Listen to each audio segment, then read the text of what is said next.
취임사에서 모두의 대통령이 되겠다며 국민 통합을 강조한 이재명 대통령은 취임 이튿날인 오늘 첫 국무회의를 주재합니다. 이재명 대통령은 초대 국무총리 후보자에 김민석 의원, 국정원장 후보자에 이종석 전 통일부 장관을 지명했고 비서실장엔 강훈식 의원을 임명했습니다. 더불어민주당이 오늘 국회 본회의에서 내란 특검과 김건희 여사 특검, 최혜병 특검 등 이른바 3대 특검법 처리에 나섭니다. 26조 원 규모의 체코 원전 수출 계약이 최종 서명되면서 2009년 아랍에미리트 바라카 원전 이후 16년 만에 원전 수출이 성사됐습니다.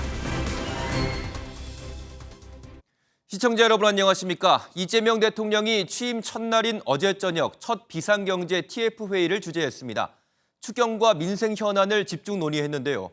이 자리에서 이 대통령은 작은 발상이라도 직급과 무관하게 언제든 제안해달라면서 개인 전화번호를 공개하기도 했습니다.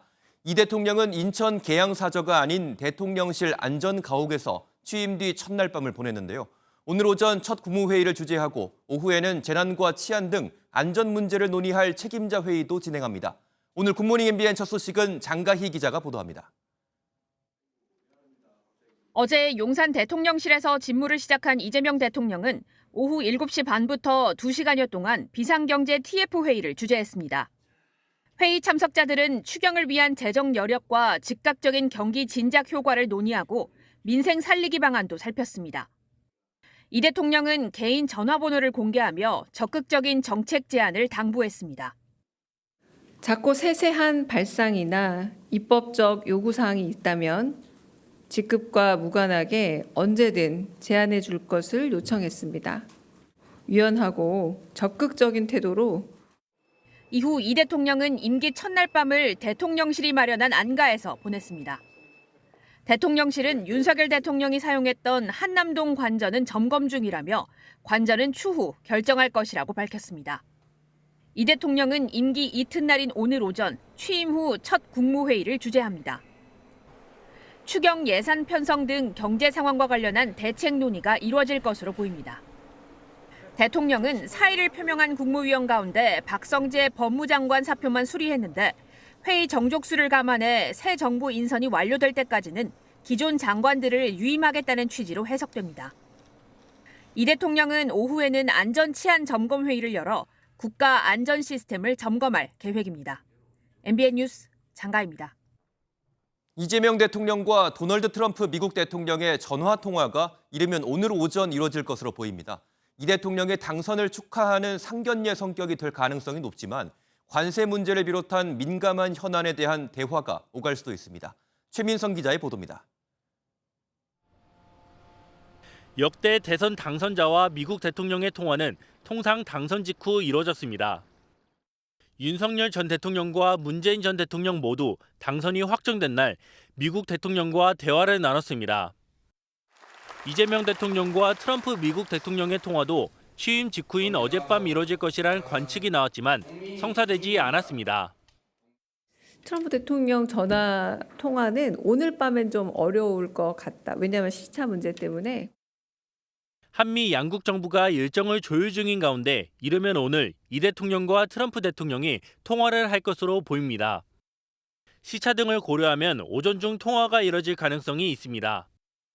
통상적인 당선 축하 인사를 나눌 것으로 보이지만 전통적인 외교 문법을 따르지 않는 트럼프 대통령의 돌발 발언 여부가 주목됩니다.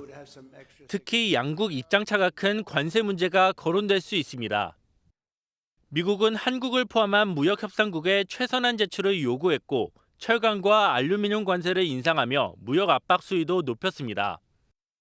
트럼프 대통령이 한중 관계를 언급할지도 관심입니다. 앞서 백악관은 대선 결과에 대해 한미 동맹을 강조하면서도 중국과의 협력을 경계하는 메시지를 내놨습니다. 이에 중국은 한중 관계 이간질을 중단하라며 미국의 불쾌감을 숨기지 않았습니다. 전화 통화에서 한미 정상회담이 논의될 수도 있는데 이달 캐나다에서 열리는 G7 정상회의나 네덜란드 헤이그에서 열리는 나토 정상회의에서 한미 정상의 첫 대면이 이뤄질 수 있습니다. MBN 뉴스 최민성입니다. 이재명 대통령은 어제 오전 취임식에서 통합을 강조했고 모든 국민을 아우르고 섬기는 모두의 대통령이 되겠다고 밝혔습니다. 특히 이 대통령은 박정희 정책도 김대중 정책도 필요하면 쓰겠다면서 이재명 정부를 실용적인 시장주의 정부로 규정했습니다. 송주영 기자가 보도합니다. 국회의장과 대법원장 등 5부 요인과 여야 국회의원, 장관 등 300여 명이 참석한 가운데 국회 중앙홀에서 대통령 취임식이 열렸습니다. 존경하고 사랑하는 국민 여러분, 여러분이 선택해 주신 대한민국 제21대 대통령 이재명 인사드립니다. 취임 첫 메시지에서는 실용정부를 강조했습니다. 민생 회복과 경제 살리기부터 시작하겠습니다.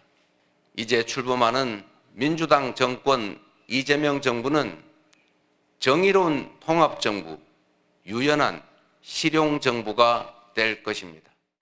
진보나 보수 같은 이념에 얽매이지 않고 오직 국민의 문제에 집중하겠다고 약속했습니다. 박정희 정책도 김대중 정책도 필요하고 유용하면 구별 없이 쓸 것입니다. 이재명 정부는 실용적 시장주의 정부가 될 것입니다. 기업활동 보장을 위해 네거티브 중심의 규제로 바꾸겠다는 구체적인 방안도 밝혔습니다.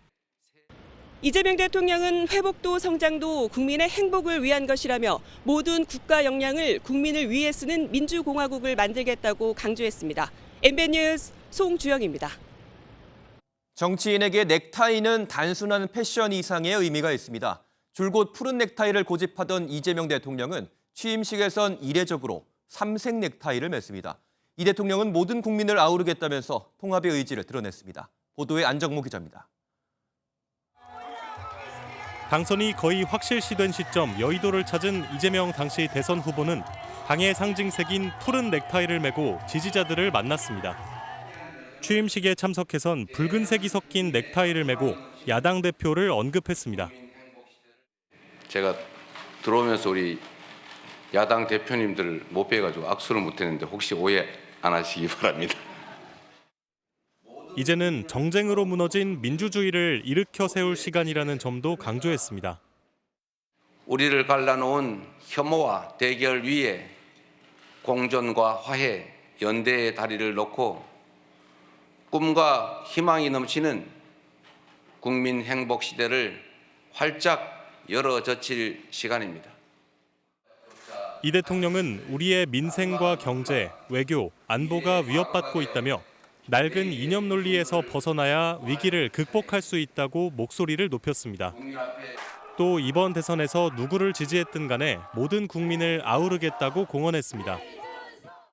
크게 통합하라는 대통령의 또 다른 의미에 따라 모든 국민을 아우르고 섬기는 모두의 대통령이 되겠습니다. 비상계엄 이후 극에 달했던 진영 갈등이 이 대통령의 말처럼 통합에 이를 수 있을지 주목됩니다. MBN 뉴스 안정모입니다. 이재명 대통령이 새 정부의 첫 국무총리로 김민석 더불어민주당 의원을 지명했습니다. 이 대통령은 김민석 의원이 내각과 국회, 국민을 잇는 통합의 조정자가 되어 위기를 돌파하고 민생 경제를 되살릴 적임자라고 밝혔습니다. 김세희 기자입니다. 이재명 대통령이 초대 총리 후보자의 김민석 더불어민주당 국회의원을 지명했습니다. 국제적 감각과 통합의 정치력을 함께 갖춘 인사로 우리가 맡고 있는 위기의 극복과 민생 경제 회복의 적임자라고 판단했습니다. 이 대통령은 김민석 후보가 국정 전반의 통찰력이 매우 깊다고 평가했습니다. 또 김 후보자가 내각과 국회, 국민 사이를 잇는 조정자로 새 정부의 통합을 여는 출발점이 되리라 믿는다고 덧붙였습니다. 김 후보자는 1996년 15대 총선에서 31살의 최연소 나이로 배지를 달았던 인물로 사선에 성공한 정치 베테랑입니다. 지난해 민주당이 압승한 총선에서 선거대책위원회 상황실장을 맡았고 이번 대선에서도 상임공동선대위원장을 맡는 등 당의 핵심 인물로 꼽힙니다. 김 후보자의 총리 지명은 당과 국회를 국정 운영의 파트너로 삼겠다는 이 대통령의 의지로 풀이됩니다. MBN 뉴스 송주영입니다. 인사청문회법에 따라 김 후보자에 대한 임명 동의안을 대통령이 국회에 제출하면 국회는 20일 이내 인사청문회를 마쳐야 합니다. 국무총리실은 현재 지명된 후보자의 인사청문회를 지원하기 위한 준비를 진행하고 있다고 밝혔습니다. MBN 뉴스 김세희입니다. 국정원장에는 이종석 전 통일부 장관, 대통령 비서실장으로는 강훈식 민주당 의원이 임명됐습니다. 안보실장에는 위성락 의원, 경호처장은 육사 출신이 아닌 황인권 전 제2작전사령관이 지명됐습니다. 이어서 최돈희 기자입니다. 이재명 대통령은 신임 국정원장 후보자로 이종석 전 통일부 장관을 지명했습니다. 이 후보자는 외교, 안보, 통일 전문가로 국가안보와 정보 역량을 책임질 적임자라고 밝혔습니다. NSC를 책임지며 국정원의 정보 수집 능력을 강화하고 정보 전달 체계를 혁신했던 그 경험으로 통상 파고 속에 국익을 지켜낼 적임자로 판단했습니다. 신임 대통령 비서실장에는 경선 캠프 총괄 본부장과 대선 종합 상황실장을 맡았던 강훈식 의원이 임명됐습니다. 충남 출신 3선 의원으로 70년대생 첫 비서실장입니다. 빠른 이해력으로 국민과 대화하는 브릿지형 인물로 국정 운영 조정자로서의 역할을 잘 수행할 것으로 기대합니다. 50대 젊은 비서실장으로 산적한 국정 현안을 역동적이고 신속하게 풀어내겠다는 의도로 보입니다. 안보실장에는 주미대사관 정무공사와 외교부 한반도 평화교섭본부장 등을 지낸 위성락 의원을 지명했습니다. 신임 대통령 경호처장으로는 비육사 출신 육군대장인 황인권 전 제2작전사령부 사령관이 임명됐습니다.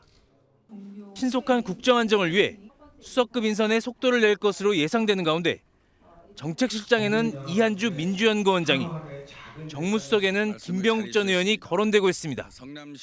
MBN 뉴스 최도희입니다.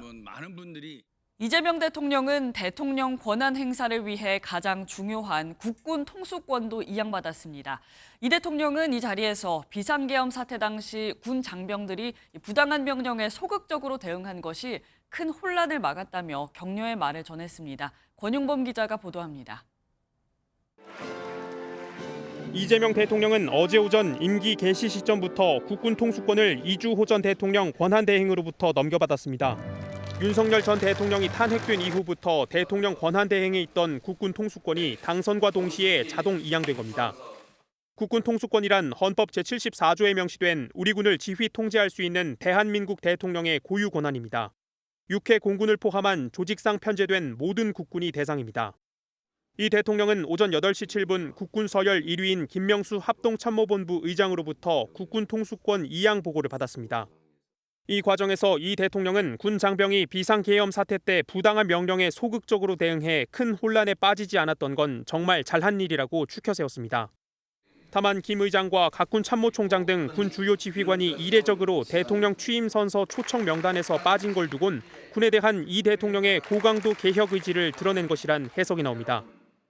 불법 계엄으로 실추된 군의 명예와 국민의 군에 대한 신뢰를 회복하고 다시는 군이 정치에 동원되는 그 불행을 겪지 않게 하겠습니다. 국방부 장관 후보자 지명을 시작으로 초유의 군 수뇌부 공백 상황도 정상화 수순에 접어들 전망입니다. MBN 뉴스 권용범입니다. 취임 선서를 마친 이재명 대통령은 곧바로 여야 대표들과 비빔밥 오찬을 함께했습니다. 취임 첫날부터 정당 대표들을 만나는 건 이례적인데요. 이 대통령은 협치와 소통을 강조했는데 이 대통령 면전에서 신경전도 펼쳐졌습니다. 그 현장을 정태진 기자가 전해드립니다. 이재명 대통령이 환하게 웃으며 국회 사랑대로 들어섭니다. 또 만나네요. 취임 선서가 끝나자마자 이 대통령은 제1야당이 된 김용태 국민의힘 비대위원장을 비롯한 여야 대표들과 오찬을 함께했습니다. 메뉴는 통합의 의미를 담은 비빔밥을 택했습니다. 이 대통령은 소통을 강화하고 화합의 정치를 펼치겠다고 강조했습니다. 우리 천하람 대표님도 우리 김용태 대표님도 제가 잘 모시도록 하겠습니다. 자주 뵙기를 바라고 모든 걸 혼자 다 100% 취할 수 없기 때문에 양보할 건 양보하고. 박찬대 민주당 원내대표는 윤석열 정부에서 영수회담이 한 차례밖에 진행되지 않은 점을 겨냥했습니다. 본인이 경험해보지 못했던 부분을 이번에 좀 바꿔보려고 하는 것 아닌가. 역시 이재명답다라는 생각이 듭니다. 저도 워낙 유순한 사람인데 국회에 오니까 너무 싸움하는 사람으로 바뀐 것 같아요. 전혀 안 믿죠. 화기애애한 분위기도 잠시. 김용태 비대위원장은 당선을 축하하면서도 이 대통령 면전에서 민주당 입법 독주를 우려했습니다. 서로 우려하는 바를 권력자가 하지 않는 것이 매우 중요하다. 그런 점에서 내일 여당이 본회의에서 처리하려고 하는 공직선거법, 법원조직법, 형사소송법 개정안 처리는 매우 심각히 우려가 됩니다. 취임 일성으로 소통을 강조한 이재명 대통령 앞에는 이곳 국회와의 협치를 통한 정치복원이라는 중차대한 과제가 놓여 있습니다. MBN 뉴스 정태진입니다. 이재명 정부의 첫날은 숨가쁘게 흘러갔습니다. 이 대통령은 인천 자택에서 서울 현충원, 여의도 국회를 거쳐 용산 집무실까지 60km가 넘는 거리를 이동하면서 임기 첫 공식 일정들을 소화했는데요. 분주했던 새 대통령의 첫날을 민지숙 기자가 정리해봤습니다. 중앙선거관리위원회가 이재명 대통령의 임기 시작을 알린 시각은 어제 새벽 6시 21분. 더불어민주당 이재명을 대통령 당선인으로 결정한다. 오전 8시 7분 이 대통령은 김명수 합참의장의 보고를 받으며 곧바로 공식 업무를 시작했습니다. 1시간 뒤 인천 계양의 자택에서 첫 출근길에 나선 이재명 대통령 부부를 지역 주민들이 맞이했습니다. 이 대통령은 서울로 이동해 국립현충원 참배로 첫 번째 공개 일정을 시작했습니다. 참배 후 방명록엔 국민이란 단어를 3번 반복하며 함께 사는 세상을 만들겠다고 적었습니다. 국회로 이동한 이재명 대통령은 오전 11시에 대통령 취임 선서를, 이어서 국회의장과 야당 대표들과의 점심 식사를 함께 했습니다. 이 대통령이 용산의 대통령 집무실에 도착해 첫 번째 국무총리 후보와 비서실장을 발표한 시각은 오후 2시였습니다. 임기 첫날 인천 자택과 현충원, 용산 대통령실로 가며 하루 동안 이재명 대통령이 이동한 거리는 60km가 넘습니다. MBN 뉴스 민지숙입니다. 이재명 대통령은 당선 이후 시민들과 또 국회 직원들과의 만남에서 소탈하고 인간적인 모습을 보여주기도 했습니다. 사저 앞에 선 지지자의 아이를 안았고 취임 후에는 국회 방호요원과 환경미화원들을 만나 헌신에 감사하다는 말을 전하기도 했습니다. 이상엽 기자가 보도합니다. 사저를 나온 이재명 대통령이 지지자들의 축하를 받으며 걸어갑니다. 축하하는 지지자들과 악수하고 사진을 찍으며 일일이 화답하던 도중 아이와 함께 나온 지지자를 보자 아이를 안아줍니다. 네, 나누죠? 네. 국회에서 취임 선서를 마친 후에는 김혜경 여사와 함께 국회 환경미화원들을 만나러 갔습니다. 이 자리에는 이 대통령이 민주당 대표 시절 단식을 할 때 당 대표실 담당 미화원이었던 최성자 씨도 있었습니다. 자, 사랑합니다. 손가락 함으로. 환경미화원을 만난 다음에는 국회 방호 직원들을 찾았습니다. 되게 단단해 보이네. 대통령실은 대통령이 국회 직원들을 찾은 것은 보이지 않는 곳에서 이 땅의 민주주의를 지키기 위해 묵묵히 자리를 지키고 계신 국회 노동자의 헌신을 잊지 않겠다는 의미라고 밝혔습니다. 또한 12.3 내란 사태 당시 계엄군의 국회 침탈을 방호 직원이 막아줬고 혼란스럽던 민의의 전당을 국회 청소 노동자들이 깨끗이 정리해줬다고도 전했습니다. MBN 뉴스 이상엽입니다. 소수 야당으로 전락한 국민의힘은 오늘 본회의 전 의원총회를 열고 대선 패배에 따른 수습 대책을 논의합니다. 당 안팎에선 대선 패배 책임을 두고 지도부 총사퇴 요구가 이어지면서 후폭풍이 거세지고 있습니다. 김태희 기자의 보도입니다. 대선 패배 뒤 열린 선거대책위 해단식에 참석한 김문수 전 국민의힘 대선 후보는 큰 절을 하며 국민 앞에 사죄했습니다.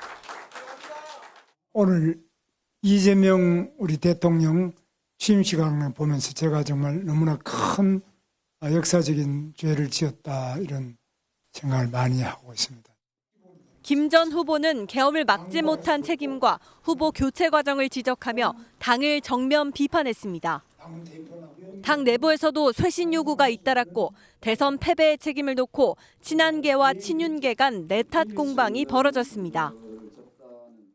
이준석 후보가 쫓겨나지 않았으면 저는 이런 어려운 상황은 없었을 것이다. 우리 스스로가 다름을 인정하지 않는 민주당이 하는 것을 배워야 됩니다. 후보의 당선을 위해서 잡음 하나 없이 뛰는 모습을 우리가 타산지석으로 삼아야 될 것이다.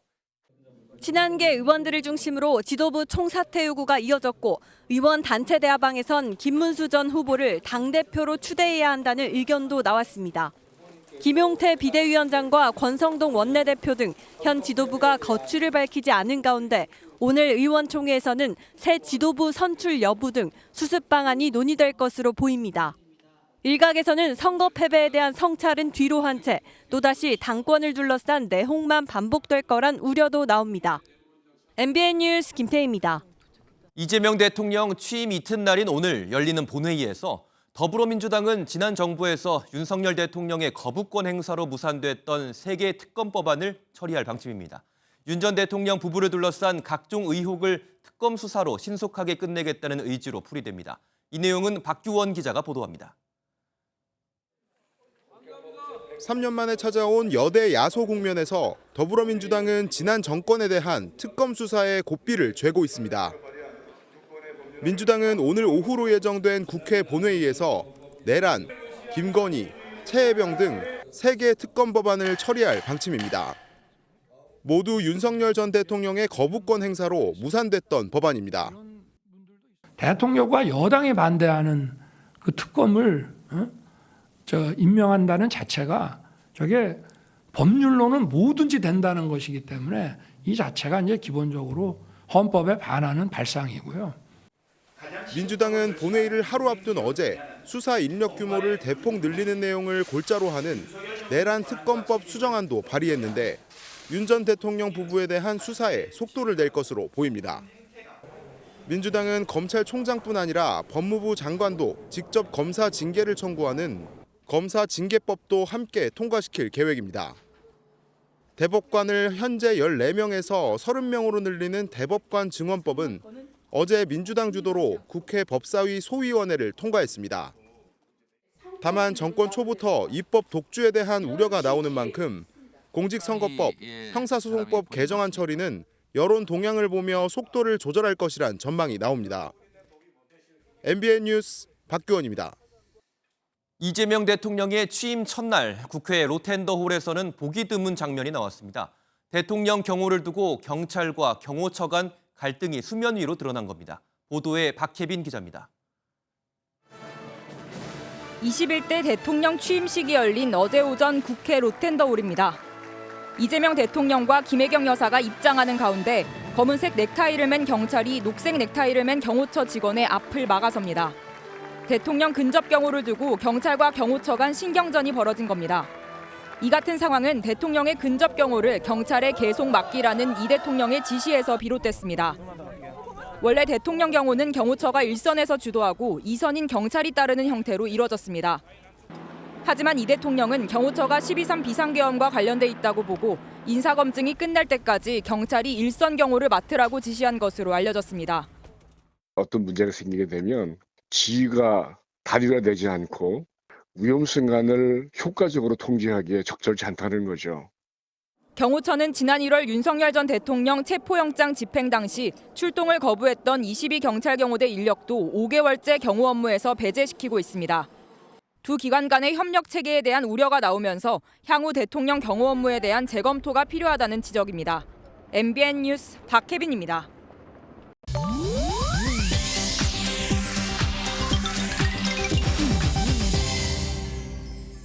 인터넷에 화제가 되고 있는 소식을 모아 전해드리는 인터넷 와글와글입니다. 이재명 대통령 당선의 축하 메시지를 전한 김문수 전 국민의힘 대선 후보의 근황이 공개됐습니다. 21대 대선 당시 김문수 캠프 비서실장을 맡았던 김재원 전 의원은 어제 SNS에 일상으로 돌아간 김 전 후보의 영상을 올렸는데요. 자택 인근 관악산에 오른 김 전 후보, 특기로 유명한 턱걸이를 하고 대형 훌라후프를 돌리는 모습입니다. 올해 73세 김 전 후보, 파란색의 운동복을 입고 거침없는 턱걸이를 보여주는데요. 선거 기간 전국을 돌며 강행군을 이어갔기에 휴식을 취할 것으로 예상됐지만 오히려 정반대의 행보를 보였습니다. 서울의 한 대학교에 우길기 형상을 한 그림과 혐오 표현이 담긴 전시물이 설치돼 누리꾼들의 공분을 샀습니다. 대학생 온라인 커뮤니티에서 논란이 된 사진인데요.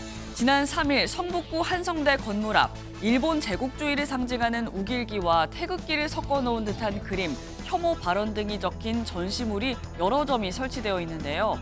도가 넘어도 한참 넘은 그림, 회화과에 재학 중인 남학생이 과제 전의 일환으로 학교 승인을 받지 않고 전시한 것으로 전해집니다. 당직 근무자가 발견하고 전시한 학생에게 연락을 하고 나서야 자진 철거됐는데요.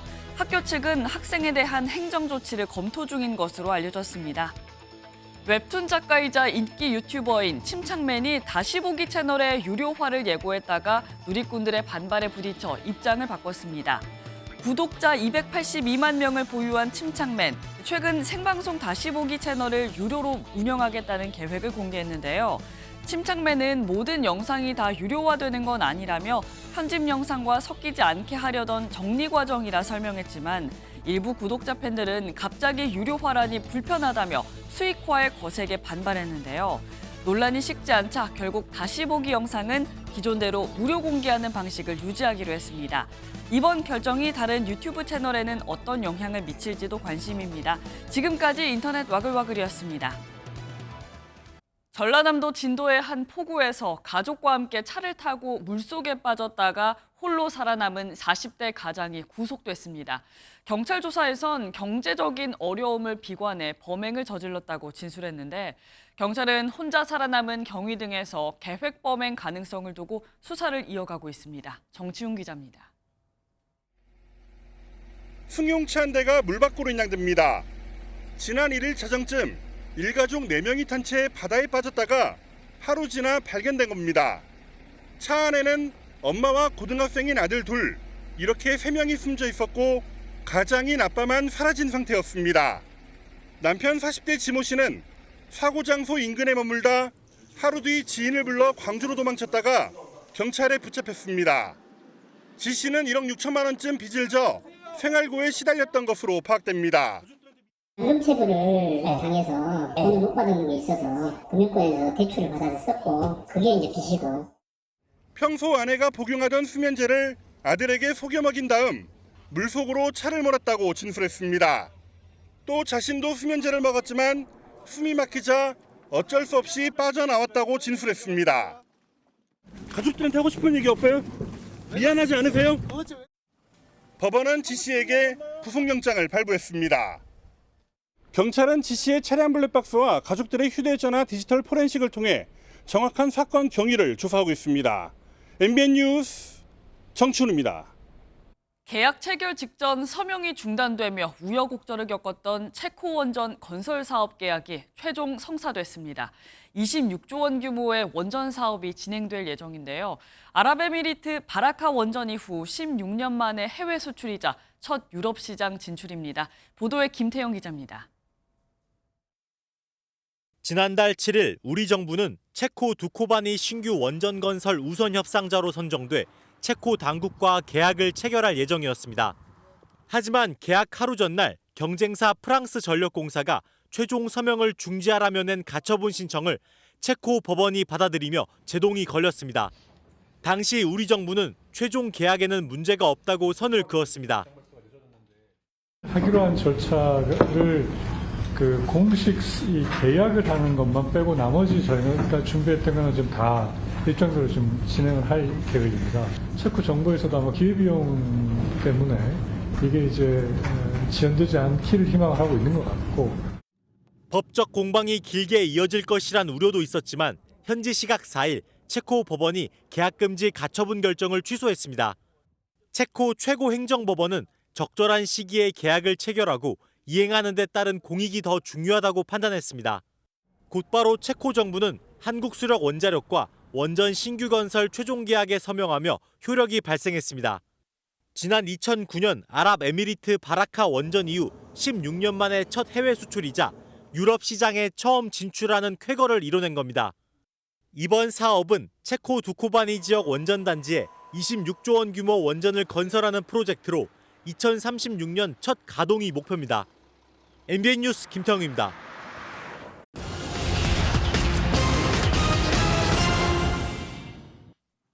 오늘의 굿모닝 경제입니다. 지난달 소비자 물가 상승률이 1.9%를 기록하면서 올해 들어 처음으로 1%대로 내려왔지만 경기 침체 속에 물가는 여전히 불안합니다. 특히 외식 등 개인 서비스 물가와 가공식품의 경우 지난해 같은 기간 대비 각각 3.2%, 4.1% 올라 전체 물가를 끌어올렸습니다. 앞으로 동물 학대를 막기 위해 개정된 동물보호법 시행령이 적용되면서 반려동물과 관련된 모든 영업장은 CCTV 설치가 의무화됩니다. 또 번식 목적으로 길러지는 월령 12개월 이상의 부모견도 동물 등록이 의무화되는데 생산부터 판매, 양육에 걸친 반려동물의 전 생애를 관리하는 차원입니다. 생성형 AI가 확산하면서 그래픽 처리 장치인 GPU를 포함한 국내 서버 시장이 대폭 성장한 것으로 나타났습니다. 지난해 국내 서버 시장 매출은 5조 1,425억 원으로 나타났는데 이는 전년 대비 72.7% 뛴 수치입니다.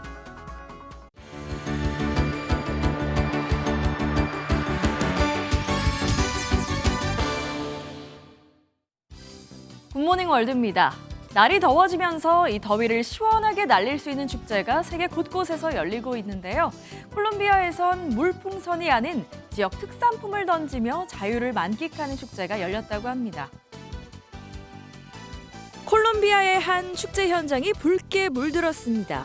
서로를 향해 열심히 던지는 이 빨간 물체의 정체, 바로 토마토인데요. 산처럼 쌓인 토마토를 정신없이 던지다 보면 스트레스가 금세 날아갈 것 같죠.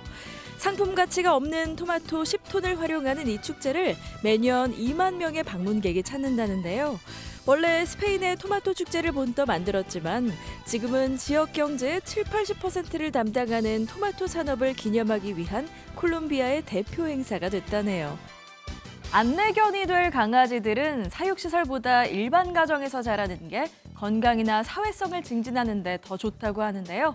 영국의 한 부부는 안내견이 될 새끼 강아지를 어느덧 100마리째 돌보고 있다고 합니다. 신나게 미끄럼틀을 타는 귀여운 강아지들. 식사 시간에 진심인 모습은 여느 강아지와 다를 바 없군요. 이 강아지들은 조만간 영국에서 시각장애인 안내견이 될 예정인데요.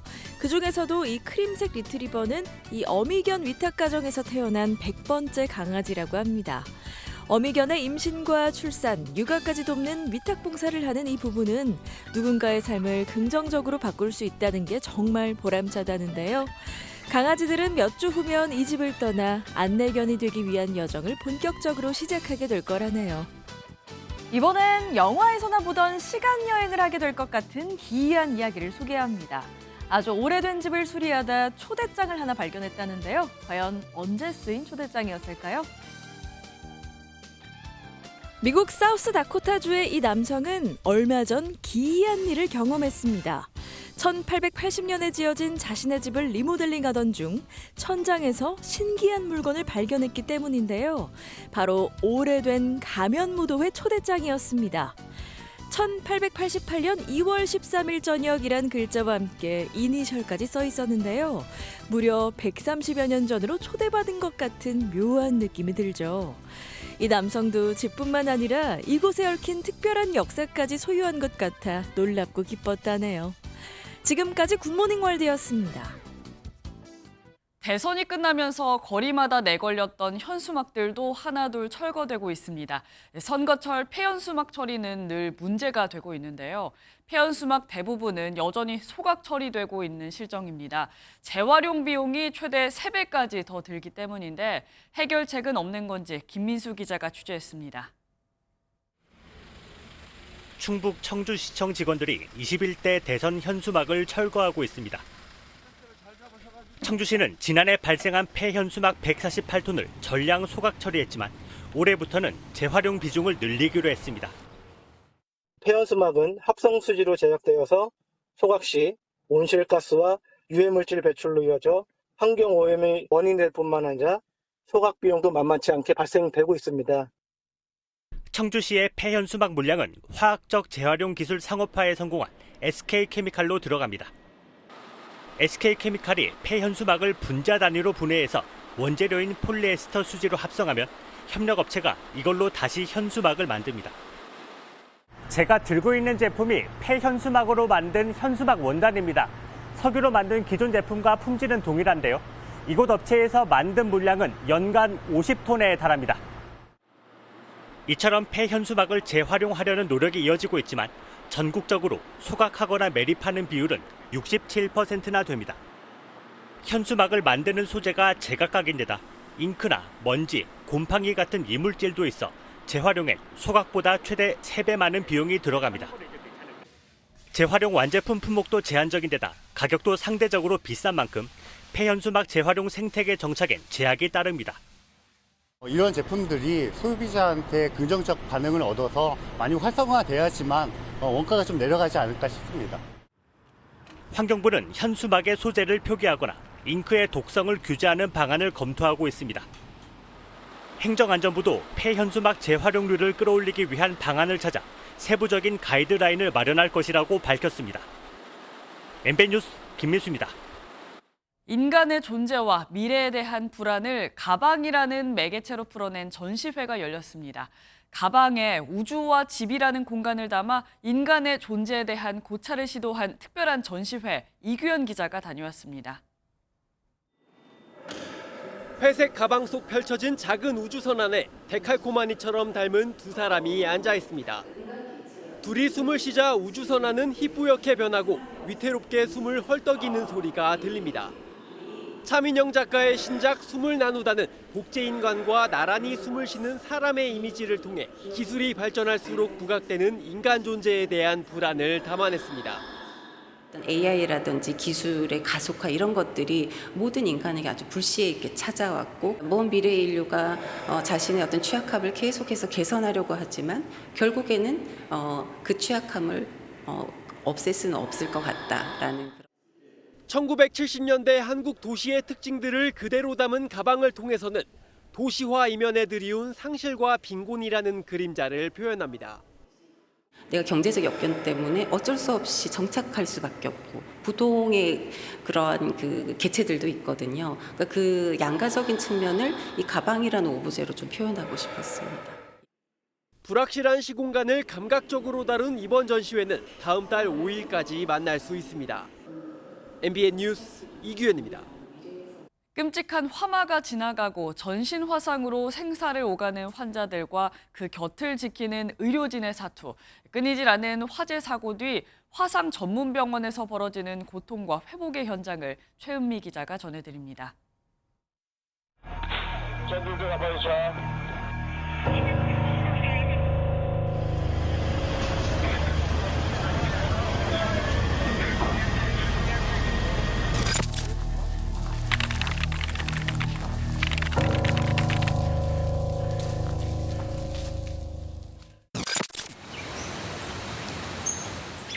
화상 전문병원 수술실.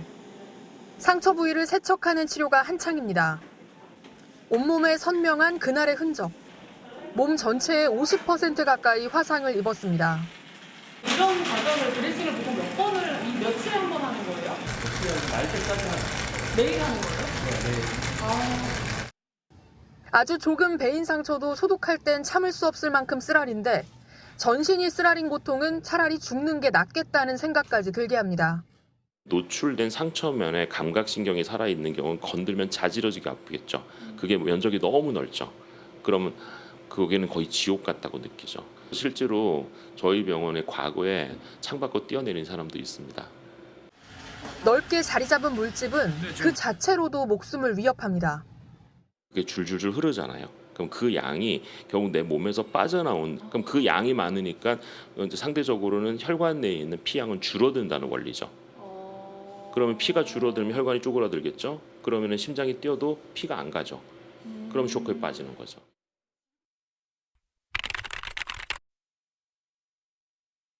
화상 환자 중환자실. 아직 의식이 없는 환자의 기관을 절개해 삽관하는 과정이 한창입니다. 눈앞에서 번지는 화염에 뜨거운 열기를 들이마시면 기도도 화상을 입게 되는데 그럼 숨을 쉴 수 없습니다. 뜨거운 열기를 마시는 거죠. 그거는 이제 밖에서 화상을 입는 거랑 똑같이 실질적으로 이제 기도 자체에 화상을 입는 겁니다. 기도가 화상을 입으면 이제 안으로 부어요. 이게 막히기 전에 초기에 빨리 삽관을 해줘야 됩니다. 화재 흔적은 폐에도 고스란히 남습니다. 가래를 빼주듯 기관을 통해 폐포에 남은 재를 빼내줘야 합니다.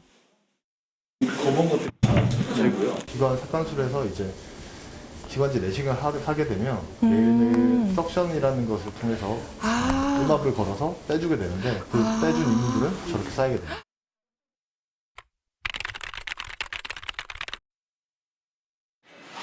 또다시 수술실.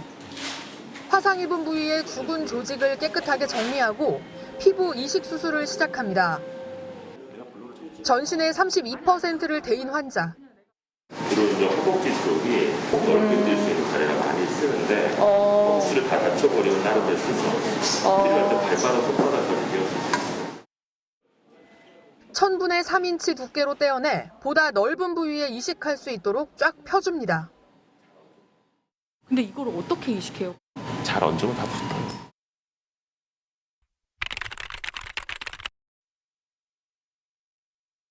깨나가지고 보니까 중환자실에 있더라고요. 그래서 제가 일어나려고 했는데 못 일어나게 딱 잡더라고요. 퇴실할 때 떼내가지고 약 바를 때 그게 엄청 고통이 많이 심하더라고요. 어느 정도의 고통이라고? 그 말로 표현할 수 없어요. 이게 자기가 겪어봐야지만 그 고통을 알 수 있는 거예요.